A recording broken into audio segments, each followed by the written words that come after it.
Welcome to Shashi Kaulakki channel. ಇವತ್ತಿನ special ಏನಂದರೆ ಸಿಹಿ ಗೆಣಸಿನ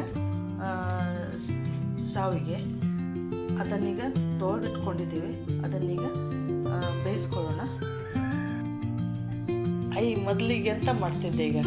ಗೆಣಸು ಬೇಯಿಸ್ಕೊಳ್ಳುವ. ಸರಿ, ಬೇಯಿಸ್ಕೊಂಡ್ರೆ ಬೇಯಿಸಿಕಿಡು. ಈಗ ಹೇಳ್ತೇನೆ, ಬಿಡ್ತೆ. ಆಮೇಲೆ ಕುಕ್ಕರಲ್ಲಿ ನೀರು ಹಾಕಿ ಅದರಲ್ಲಿ ಸ್ಟ್ಯಾಂಡ್ ಇಟ್ಟು ಅದ್ರ ಮೇಲೆ ಗೆಣಸು ಇಡೋದು.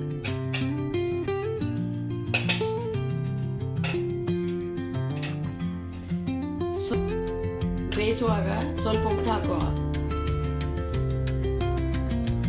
ಸ್ವಲ್ಪ ಸಾಕಲ್ಲ, ಮತ್ತೆ ಹಿಟ್ಟು ಕಲಿಸುವಾಗ ಸ್ವಲ್ಪ ಹಾಕ್ಬೇಕಾಗ್ತದಲ್ಲ? ಹೌದು, ಸಾಕು.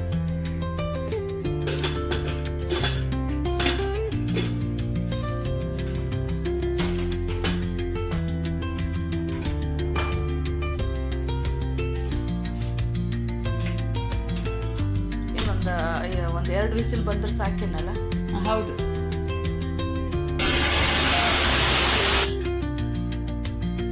ಗೆಣಸು ಬೆಂದಿದೆ, ಸುಲ್ಕೊಳ್ಳೋಣ ಇದೆಲ್ಲನೂ.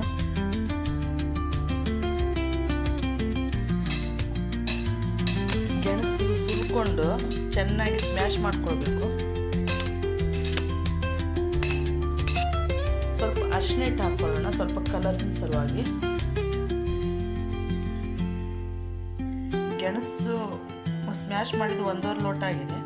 ಅಕ್ಕಿ ಹಿಟ್ಟು 1 ಹಾಕ್ಕೊಳ್ಳೋಣ. ಚೆನ್ನಾಗಿ ಕಲಿಸ್ಕೊಳ್ಬೇಕು. ಕಲರ್ ಬರೋದಕ್ಕೋಸ್ಕರ ಸ್ವಲ್ಪ ಅರಿಶಿನ ಹಿಟ್ಟು ಹಾಕಿದ್ದಾರೆ.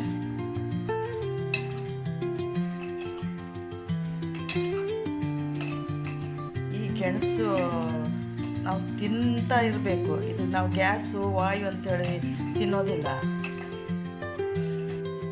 ಗೆಣಸು ನಾವು ಯೂಸ್ ಮಾಡ್ತಾನೆ ಇರಬೇಕು ಯಾವಾಗಲೂ.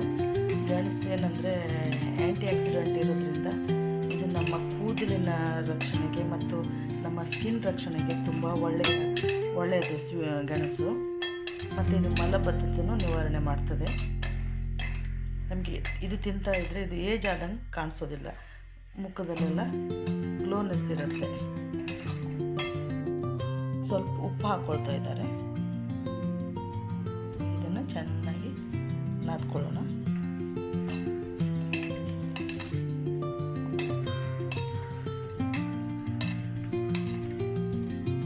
ಚೆನ್ನಾಗಿ ನಾದ್ಕೊಂಡಾಯಿತು. ಈಗ ಇದನ್ನು ನಾವು ಚಕ್ಲಿ ಮಾಡ್ತಾರಲ್ಲ ಅದರಲ್ಲಿ ಹಾಕ್ಕೊಂಡು ಸೇವಿಗೆ ಮಾಡಬೇಕು.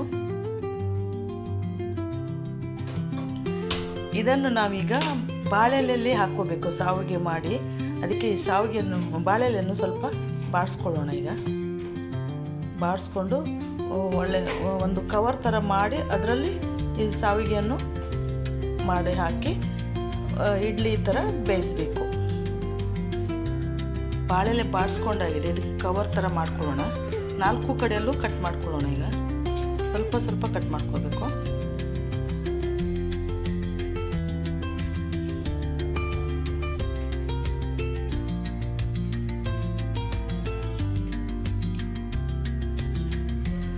ಇದು ಪಿನ್ ಮಾಡಲಿಕ್ಕೆ ನಾನು ಸ್ಟೆಪ್ಲರ್ ಯೂಸ್ ಮಾಡಲಿಲ್ಲ.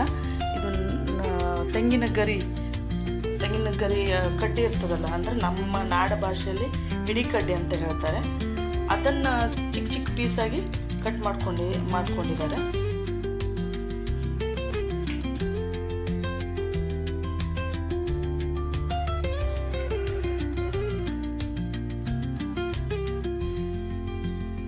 ಈ ಥರ ಕವರ್ ಮಾಡ್ಕೊಳ್ಬೇಕು. ಮಾಡಿಕೊಂಡು ಏನು ಮಾಡ್ಕೊಳ್ಬೇಕು.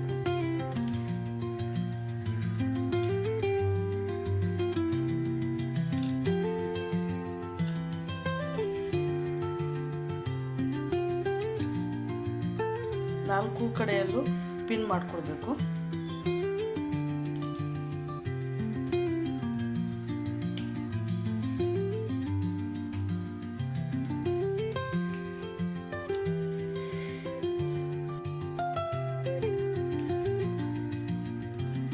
ಎರಡು ಕಡೆ ಆಯಿತು. ಈ ಕಡೆ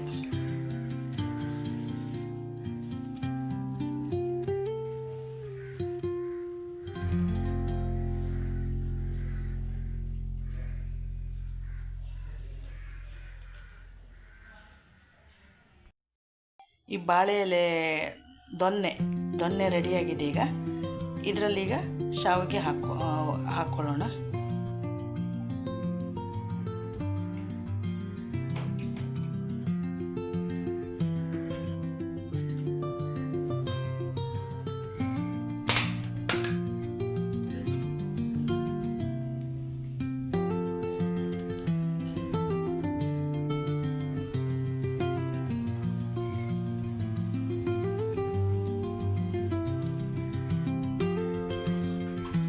ಇಡ್ಲಿ ಪಾತ್ರೆಯಲ್ಲಿ ಸ್ವಲ್ಪ ನೀರು ಹಾಕ್ಕೊಂಡು ಬಿಸಿ ಮಾಡೋದಕ್ಕೆ ಇಟ್ಟಿದ್ದೇನೆ.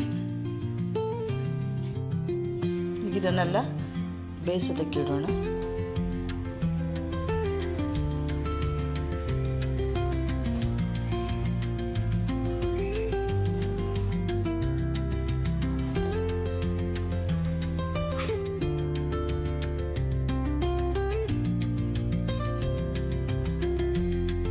ಮುಚ್ಚಿ ಬೇಯಿಸೋಣ. ಒಂದು 15 ನಿಮಿಷ ಬೇಯಿಸಿದ್ರೆ ಸಾಕು.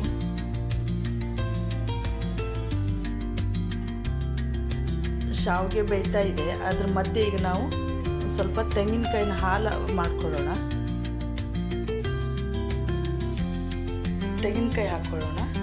ಅದಕ್ಕೆ ಸ್ವಲ್ಪ ಬೆಲ್ಲನೂ ಅದರಲ್ಲೇ ಹಾಕಿ, ಬೆಲ್ಲ ಮತ್ತು ಏಲಕ್ಕಿ ಹಾಕಿ ಮಿಕ್ಸಿ ಮಾಡ್ಕೊಳ್ಳೋಣ.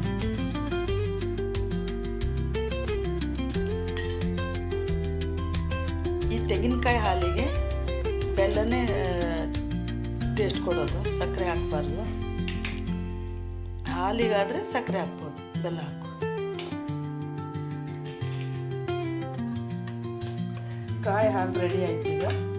ಈಗ ಶಾವಿಗೆನೂ ಬೆಂದಿರುತ್ತೆ, ಅದು ತೆಗಿಯೋಣ. ಶಾವಿಗೆ ತೆಗಿಯೋಣ. ಈಗ ಬೆಂದಿದೆ. ಈಗ ಸರ್ವ್ ಮಾಡೋಣ. ತುಂಬ ಚೆನ್ನಾಗಿ ಬೆಂದಿದೆ.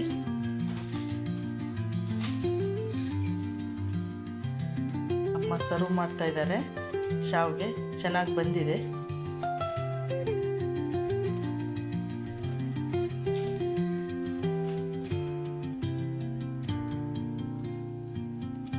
ಹಾಲು ರೆಡಿ, ಶಾವಿಗೆನೂ ರೆಡಿ.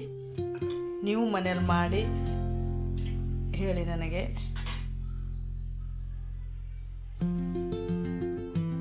ಶಾವಿಗೆ ರೆಡಿ ಇದೆ. ಈಗ ಟೇಸ್ಟ್ ಮಾಡೋಣ. ಟೇಸ್ಟ್ ಮಾಡಿ ನಿಮ್ಗೆ ಹೇಳ್ತೇನೆ. ಟೇಸ್ಟ್ ಮಾಡ್ತಾ ಇದ್ದೇನೆ ಶಾವಿಗೆನ.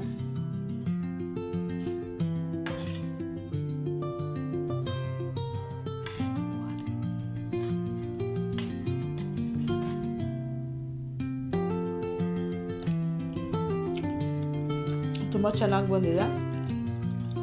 ನೀವು ಮನೇಲಿ ಮಾಡಿ ಹೇಳಿ ನನಗೆ ಲೈಕ್ ಮಾಡಿ.